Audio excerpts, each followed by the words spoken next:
घर घर जाओगे तो जब आवाज लगाओगे, जो जीवात्माएं इस काम के लिए आई हैं वो जीवात्माएं आपके साथ निकल करके चल देंगी और आपके इस काम के लिए तैयार हो जाएंगी।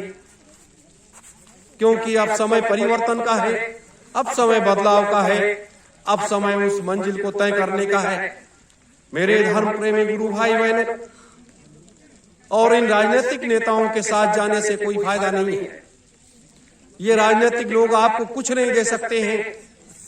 ये ना एक अच्छा देश दे सकते हैं, ना ये एक अच्छा समाज दे सकते हैं, ना ये देश में एक नया बदलाव ला सकते हैं, ना ये देश का या आपका या देश के लोगों का खान पान, आचार विचार, रहन सहन का बदलाव कर सकते हैं।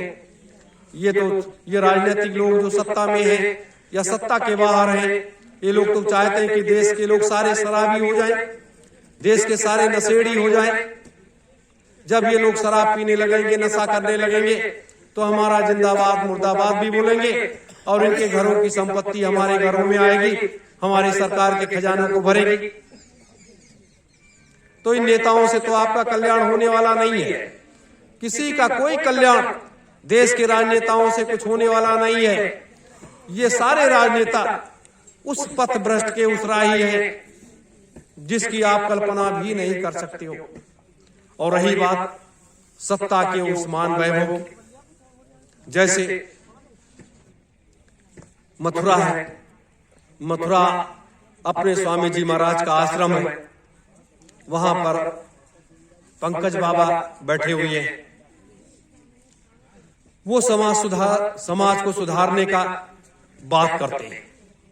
जो व्यक्ति अपने गुरु को किनारे लगा करके, जो व्यक्ति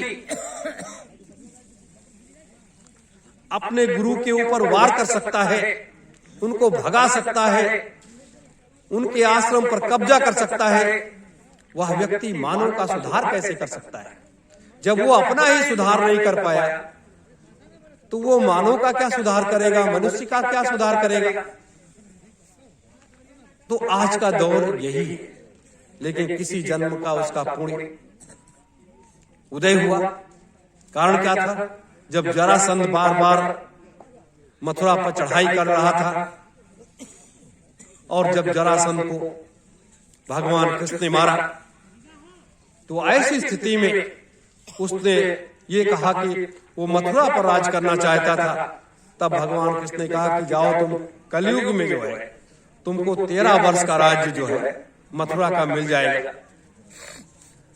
तो जरासंध के रूप में पंकज का ये अवतार हुआ। जरासंध जो है वो पंकज बनकर के आया। ये जरासंध का अवतार। तो 13 वर्ष का जो उसका राज्य था, उस राज्य को वो उस आश्रम पर 10 साल हो गए, 3 साल उसका और बाकी है। तो 3 साल और उसे राज करना है उस मथुरा आश्रम पर। तो मथुरा में उसका राज्य हो गया। इस तरीके से सबका ये एक अलग अलग व्यवस्था है। मेरे धर्म प्रेमी गुरु भाई बहनों, मैंने इसलिए बताया आपको कि चाहे देश के प्रधानमंत्री नरेंद्र मोदी जी हो और चाहे ये तमाम संत महात्मा हो, ये सब किसी ना किसी जन्म का इनका पुण्य था या कहीं किसी ने आशीर्वाद दे दिया, तो उसको ये सब लोग भोग रहे हैं। हम लोग जो इस काम के लिए आए, हम लोग तो इसके घिसे पिटे लोग हैं। घिसे पिटे का मतलब कि हर युगों में जब से इस मृतलोक की संरचना हुई और आज तक जब इसकी सुधारने की आवश्यकता पड़ी कि अब इसमें सुधार लाने की आवश्यकता है, तब हम आप सब कभी भी किसी रूप में आते जाते रहे और ये काम को करते रहे, इसको सुधारते रहे। तो जब सुधारते रहे तो ये तब भी नहीं सुधरी। तो अब ये हुआ कि अब एक बैग ऐसी ताकत लगाई जाए कि बार बार यहां आना भी ना पड़े और ये दुनिया की व्यवस्था मृतलोक की सुधर भी जाए। अब जैसे अपनी दीदी माँ आप लोगों से नाराज भी होती हैं, प्यार भी करती हैं, बहुत समझाती हैं आपको हर तरीके से, अच्छे खान पान के लिए, अच्छे रहन सहन के लिए, तो लोगों को बुरा लगता है। लेकिन बुरा नहीं लगना चाहिए। देखिए, अपना कोई होगा, वही समझाएगा, वही डांटेगा, वही रास्ता दिखाएगा, और दूसरा कोई होगा तो कहेगा कि हमसे क्या लेना देना, बर्बाद हो जाने दो इस आदमी को। जितने बर्बाद होगा तभी तो हमारे पास में आएगा, वैसे तो आएगा नहीं। जब ये बर्बाद हो जाएगा तब आएगा। लेकिन एक माँ का कर्तव्य होता है कि अपने बच्चे बच्चियों को अच्छे रास्ते पर लेकर के चलना, ये धर्म होता है। तो माँ हमेशा डांटती है, पुचकारती भी है, समझाती भी है। तो ये भाव होता है माँ का। तो माँ के ममत्व की ममता हम आप नहीं समझ पाते, इसलिए कभी भी बुरा नहीं मानना चाहिए, हमेशा बताए रास्ते पर चलना चाहिए। मेरे धर्म प्रेमी गुरु भाई बहनों, मैंने इसलिए आपको बताया इस पूर्णिमासी की इस पावन तिथि पर सांध्य का संध्या का समय हो गया है। आप सब इस ठंडक में बैठे, कितनी भयंकर ठंडक है। तो ये सत्य का मार्ग है, और सत्य के मार्ग के हम सब राही बन रहे हैं। मैंने कहा कि हर युगों में हम आप सब लोग आए हैं, और हर युगों में वो माँ के रूप में आई है और हमेशा साथ दिया है। कभी किसी रूप में, कभी किसी रूप में, कभी किसी रूप में, कभी किसी रूप में। तो ये एक शक्ति का प्रतीक होता है, और शक्ति के बिना मृतलोक का परिवर्तन भी नहीं होता, बदलाव भी नहीं होता। ये दौर है, ये समय। तो इतना बड़ा एक परिवर्तन, सतयुग स्थापना, महायज्ञ का काम है। और ये जो प्रसाद बट रहा है, ये हमेशा बटता भी नहीं है, ये भी समझो। सतयुग में भी नहीं बटा, त्रेता में भी नहीं बटा, द्वापर में भी नहीं बटा, कलयुग में 5300 वर्षों में जितने भी शक्तियां आई, किसी ने ये प्रसाद नहीं बांटा, किसी ने ये प्रसाद बांटा नहीं है।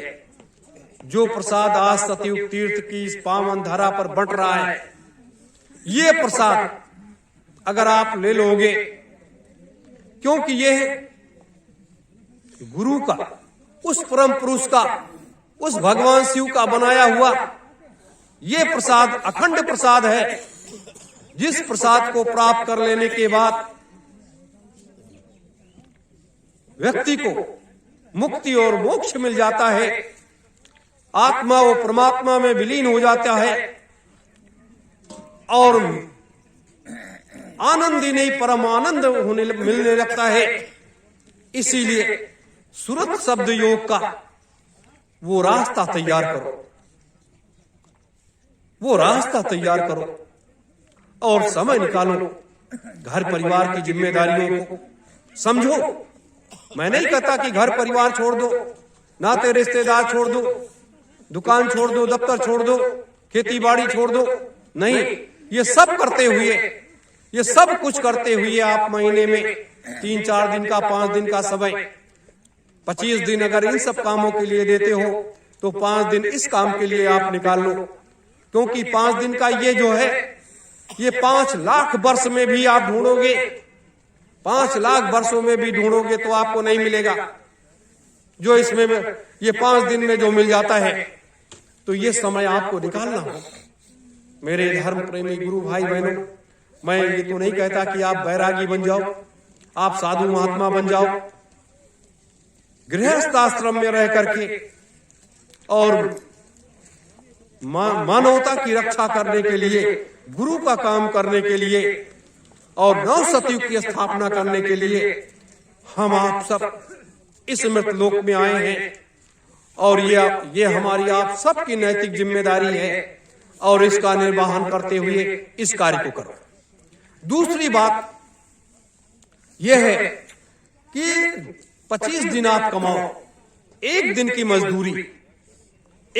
मजदूरी आप सतयुग तीर्थ की इस पावन धरा पर जरूर खर्च करो। एक दिन की मजदूरी आपकी 500 रुपए हुआ, वो जरूर खर्च करो। 500 रुपए कोई बहुत बड़ी बात नहीं हुई। यहां भंडारे की सेवा, गौ सेवा और यज्ञ सेवा और अपनी सेवा, ये क्या है? ये आपकी मेहनत मजदूरी की जो कमाई है, खून पसीने की जो कमाई है, ये इसमें ताकत देती है, ये इसमें ऊर्जा देती है, ये इसमें शक्ति प्रदान करती है। और नंबर 2 की कमाई का कोई चलाए, अगर एक शराब फैक्ट्री चलाने वाला आपको 5 करोड़ दे जाए तो वो 5 पैसे के बराबर नहीं है।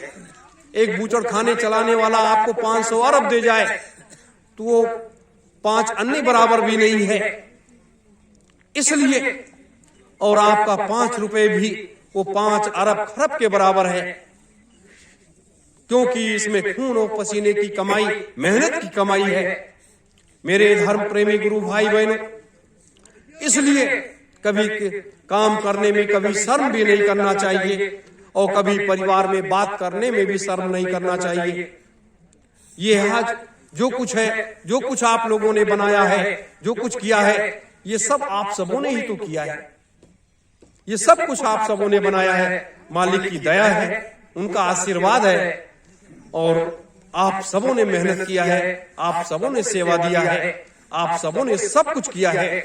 मेरे धर्म प्रेमी गुरु भाई बहनों, आज जो कुछ यहाँ हो रहा है ये सब आप लोग कर रहे हैं, करवा रहे हैं। मेरे धर्म प्रेमी गुरु भाई बहनों, तो इन चीजों को हमें समझना चाहिए और समझना होगा और सत्य के मार्ग पर चलते हुए बड़े पैमाने पर, जैसे अभी 20 तारीख को बैठक हुई थी, मासिक बैठकों का दौर शुरू होने जा रहा है। जिले में कार्यक्रमों का दौर, मौसम थोड़ा सही हो, कार्यक्रमों का दौर तेजी के साथ शुरू होगा। लेकिन हर जिले से एक लक्ष्य बना लो कि हमें 200-250 लोगों को युग परिवर्तन सतयुग स्थापना महायज्ञ के लिए तैयार करना है।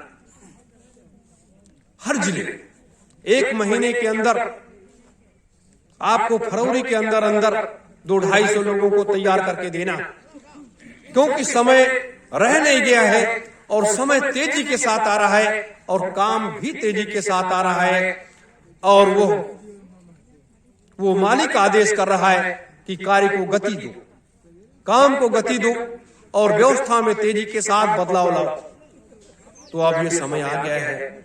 मेरे धर्म प्रेमी गुरु भाई बहनों, ये कुछ बातें थी जो मैंने आपके बीच में रखी हैं। और आप लोग एक नहीं 5-5, 10-10 लोगों को तैयार करो।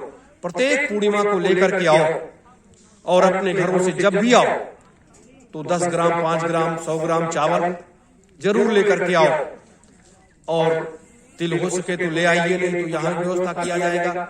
गुड़ जरूर लेकर के आइए। ये सब चीजें इसलिए मैं कह रहा हूँ क्योंकि आपके घरों के सारे कष्ट मुसीबतों को जब हम दूर कर देंगे, ये हमारी पूर्णिमा माता दूर कर देगी, आपको खुशहाल बना देगी, संपन्न बना देगी, तो आपको खजाना खोलने में देर भी नहीं लगेगा और सारी चीजें करने में देर भी नहीं लगेगी।